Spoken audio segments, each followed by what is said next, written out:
कहते हैं कि दुनिया में मैन सबसे ज्यादा शक्तिशाली चीज होती है।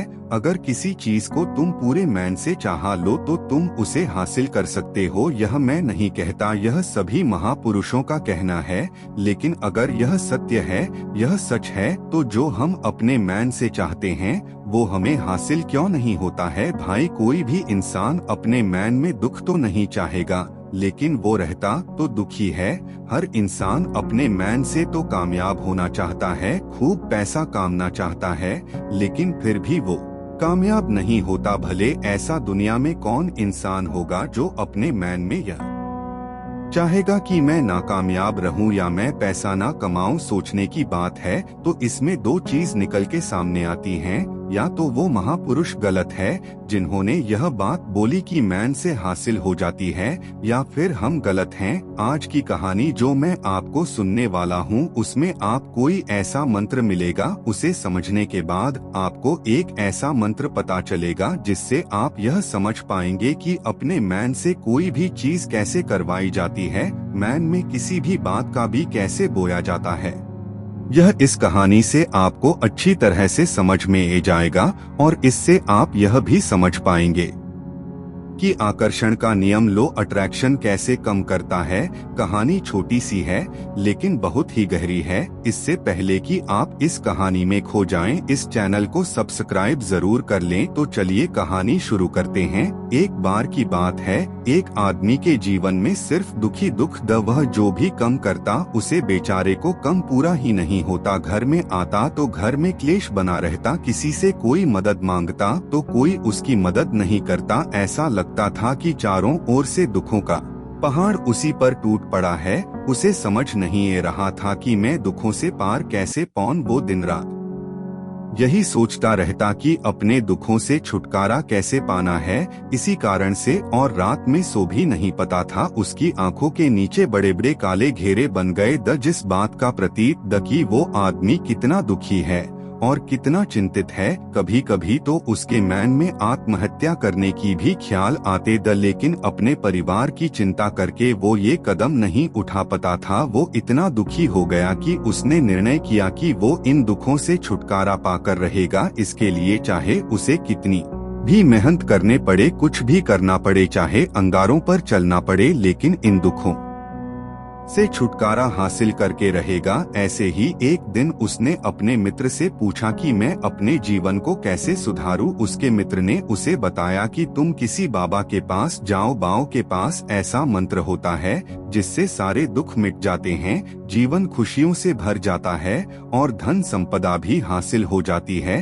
तुम किसी ऐसे बाबा को ढूंढ लो, बस तुम्हारा कम बन जाएगा। उसे आदमी के मैन में यह बात पूरी तरह से पक्की बैठ गई कि कोई हवा ही मेरा दुख दूर कर सकता है, और इसीलिए उसी भी बाबा के बारे में पता चलता तो वह उसे बाबा के पास पहुंच जाता, उसे बाबा को अपनी समस्या बताता और उससे उसका समाधान पूछता और कहता कि बाबा, मैं कुछ भी करने के लिए तैयार हूँ, लेकिन मेरे इन समस्याओं से मुझे छुटकारा दिला दीजिए। आप जो कहेंगे मैं वो करूँगा, लेकिन मेरे जीवन को सुधार दीजिए। बाबा उसे कुछ टोने टोटके बता देते करने के लिए और बदले में डैन दक्षिण ले लेते कि ये टोना टोटका करने के बाद तुम्हारे घर में सुख शांति बनी रहेगी। बस इस टोटके को पूरी विधि के साथ करना। वो आदमी घर लौटकर पूरी विधि के साथ टोने टोटके करने लगा, लेकिन बहुत टोने टोटके करने के बाद भी उसके जीवन में कुछ बदला नहीं आया। इसकी विपरीत उसका जीवन और ज्यादा दुखी हो गया। जो भी बाबा उसे टोना टोटका देता था वह बदले में उसे डैन दक्षिण लेता था, जिससे उसका धन भी धीरे धीरे खत्म हो रहा था। इससे उसके जीवन में दुख और ज्यादा बढ़ गए। तब उसे लगा कि बाबा के पास जाने से तो मेरे जीवन में दुख कम होने की बजाय बढ़ते ही जा रहे हैं, तो मुझे क्या करना चाहिए? बाबा के पास जाऊं या ना जाऊं? फिर एक दिन एक आदमी ने उसे बताया कि तुम अपने घर में किसी पंडित को बुलाकर हवन करवा लो। हवन होगा, घर शुद्ध हो जाएगा, कोई भी बुरी ऊर्जा होगी घर में तो वो घर से बाहर चली जाएगी। किसी पंडित को बुलाकर पूरे विधि विधानों से मंत्र उच्चारण करो और हवन करो जिससे घर में सुख शांति आए। उसे आदमी के मन में यह बात बैठ गई और उसने एक पंडित को अपने घर पर बुलाकर हवन करवा दिया। हवन अच्छी तरह से संपन्न हुआ। बदले में पंडित ने भी अच्छी दान दक्षिण ली और उसके बाद वहां से विदा हो गया। लेकिन कुछ दिनों के बाद उसे आदमी को महसूस हुआ कि उसके जीवन में अब कोई बदलाव नहीं आया है। अब वो आदमी पूरी तरह से दुखी हो गया और ज्यादा परेशान हो गया। अब तो उसे लगने लगा था कि मेरे जीवन में से दुख कभी खत्म ही नहीं होंगे, और यही सोच सोच कर उसे आदमी का बुरा हाल हो गया था। फिर एक दिन उसे अपने मित्र से कैसे बाबा के बारे में पता चला जो समाधान बताने के लिए कोई दान दक्षिण नहीं लेता था। उसे आदमी को लगा कि ये बाबा दूसरे बाबाओं की तरह नहीं हो सकता, क्योंकि यह दान दक्षिण तो लेता ही नहीं, और अगर दान दक्षिण नहीं लेता तो यह सच में कोई सिद्ध बाबा होगा। और यही सोचकर उसे बाबा के पास पहुंच जाता है। जब वो आदमी वहां पर पहुंचता है तो वो बाबा ध्यान में बैठे हुए यह देखकर वो आदमी वहीं पर चुपचाप बैठकर ध्यान से बाहर आने का उनका इंतजार करने लगा। थोड़ी देर बाद बाबा ने आंखें खोली तो सामने एक दुखी और परेशान युवक को बैठे देखा। वह उसकी आंखों के नीचे आने वाले घेरे देखते ही समझ गया कि आदमी अपने जीवन से कितना परेशान है। उसे संबोधित करते हुए बाबा ने पूछा कि बच्चा क्या चाहते हो, बाबा के पास क्या लेने आए हो। उसे आदमी ने कहा कि बाबा मैं अपने जीवन से बहुत परेशान हूँ। मैंने इन दुखों को दूर करने के लिए बहुत सारे रास्ते अपने हर वो तरकीब करके देखी जो किसी बाबा ने मुझे बताई। हर वह कम किया जो किसी भी इंसान ने मुझसे करने को कहा, लेकिन मेरे जीवन में दुखों में कोई कमी नहीं आई। बाबा इसके विपरीत मेरे जीवन में दुखों में बढ़ोतरी हो गई। मुझे समझ नहीं ये रहा है कि मैं क्या करूं। कभी कभी तो मैं आत्महत्या करने की सोचता हूं, लेकिन अपने परिवार की सोचकर मैं यह कदम नहीं उठा पाता। मैंने आपके बारे में बहुत सुना है बाबा, और मैं बहुत उम्मीद के साथ आपके पास आया हूँ। कृपया करके मुझे कोई ऐसा मार्ग बताएं जिससे मुझे अपने दुख छुटकारा मिल जाए। मैं अपने दुखों से छुटकारा पाने के लिए कुछ भी करने को तैयार हूँ। आप मुझे कोई भी रास्ता बताएं, चाहे वो रास्ता कितना भी कठिन क्यों ना हो, मैं उसको पार करके रहूंगा। बाबा ने महसूस किया कि आदमी तो सच में बहुत परेशान है। बाबा ने उसकी बात सुनकर कहा कि बच्चा, दुखों को दूर करने के लिए मंत्र ऐसे ही नहीं मिलते। मंत्र पाने के लिए कुछ करना पड़ता है।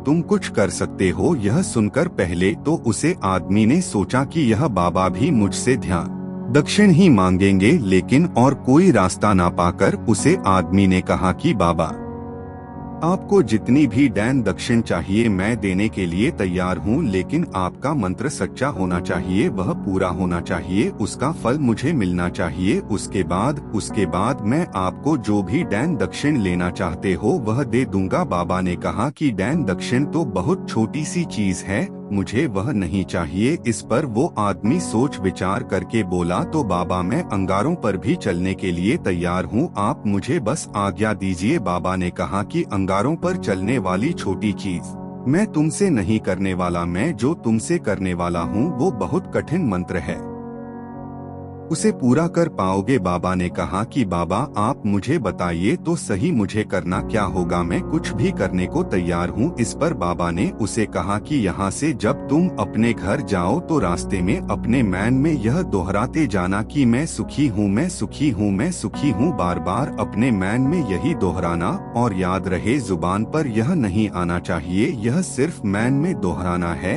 यह सुनकर वह आदमी बोला कि वजह कर लूंगा, लेकिन इससे होगा क्या? बाबा बोले किस मंत्र को करके देखो, वैसे भी तुमने इतने बाओं के मंत्र किए हैं तो इस मंत्र को भी करके देख लो। उसे आदमी ने सोचा कि बाबा कुछ दान दक्षिण तो ले नहीं रहे और छोटा सा मंत्र है, इसे तो मैं कर ही लूंगा। वो बोला ठीक है बाबा, मैं यह मंत्र जरूर करूंगा। वो आदमी ये कहकर वहां से उठकर चलने लगा, लेकिन जैसे ही वो चलने लगा पीछे से बाबा ने बोला कि बच्चा एक बात याद रखना, जब तुम यह मंत्र अपने मन में दोहराव तो तुम्हारे मन में बंदर के विचार नहीं आने चाहिए, बंदर का ख्याल भी नहीं आना चाहिए, तो हुई यह मंत्र सिद्ध होगा। वो आदमी बोला मुझे तो आज तक बंदर का कोई विचार नहीं आया, तो अब क्यों आएगा? आप चिंता मत करिए बाबा,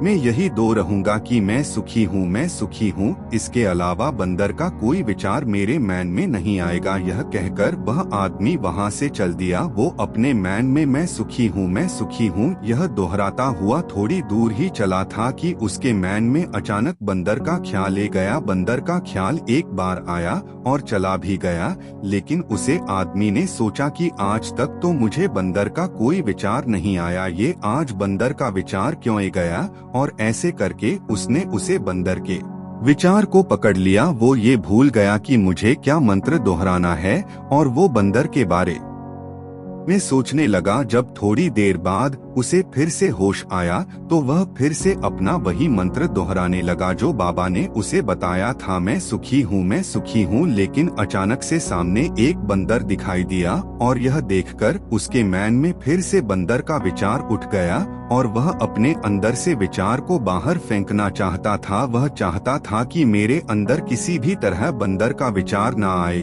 लेकिन उसे तो सामने बंदर ही दिखाई दे गया। ऐसे ही जद्दोजहद करते करते वह घर पर पहुंचा और घर पर पहुंचने के बाद अपनी पत्नी को कहा कि ही बंदरिया मुझे खाने में बंदर परोस दो। और जब उसे एहसास हुआ कि उसने क्या बोल दिया तो वह अपने बाल नोचने लगा।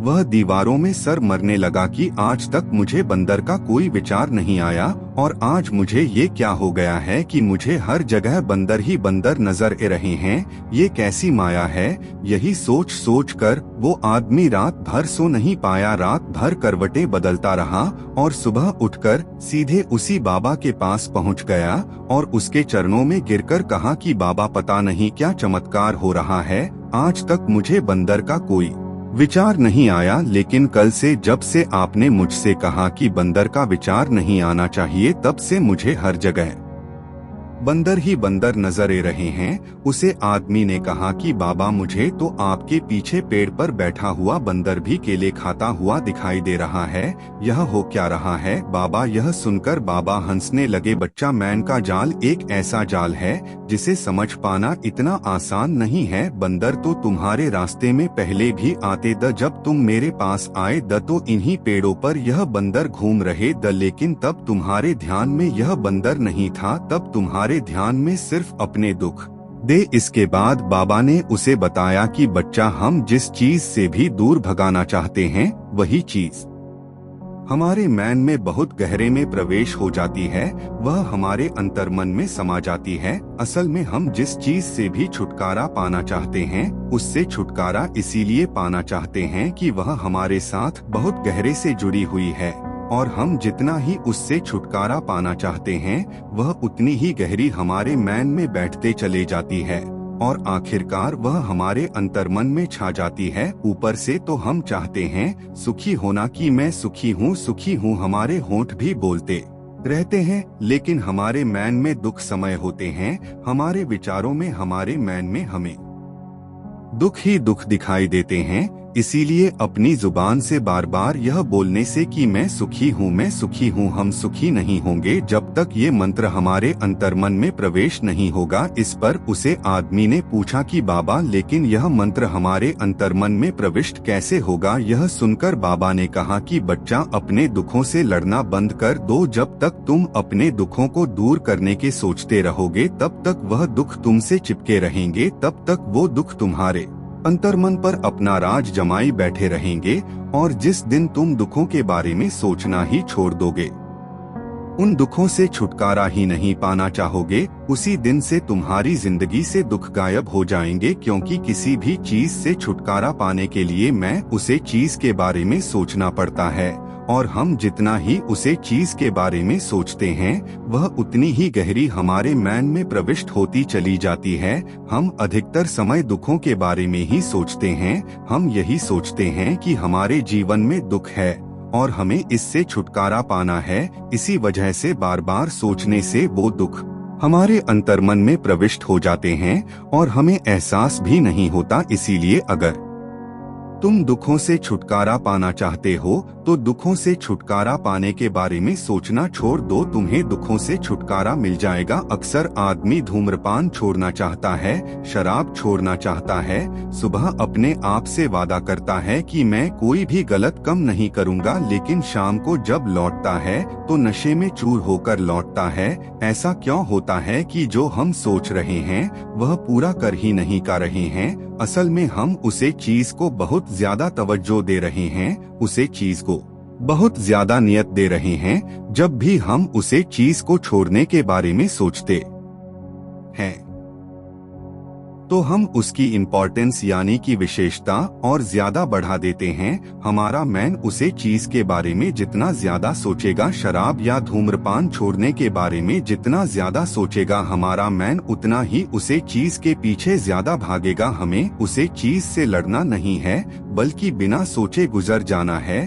और अगर इस मंत्र को हम समझ लेते हैं तो हम अपने जीवन में जो भी पाना चाहते हैं उससे अपने अंतर्मन में दल सकते हैं। और एक बार वो लक्ष्य हमारे बैठ जाता है तो फिर सफलता पाने में कोई समस्या नहीं आती, कोई दिक्कत नहीं आती। तो दोस्तों, कैसी लगी आपको यह कहानी कमेंट सेक्शन में जरूर बताएं, और अच्छी लगी तो इस चैनल को सब्सक्राइब करना ना भूले। तो मिलते हैं अगली कहानी में, तब तक के लिए अपना ख्याल रखें।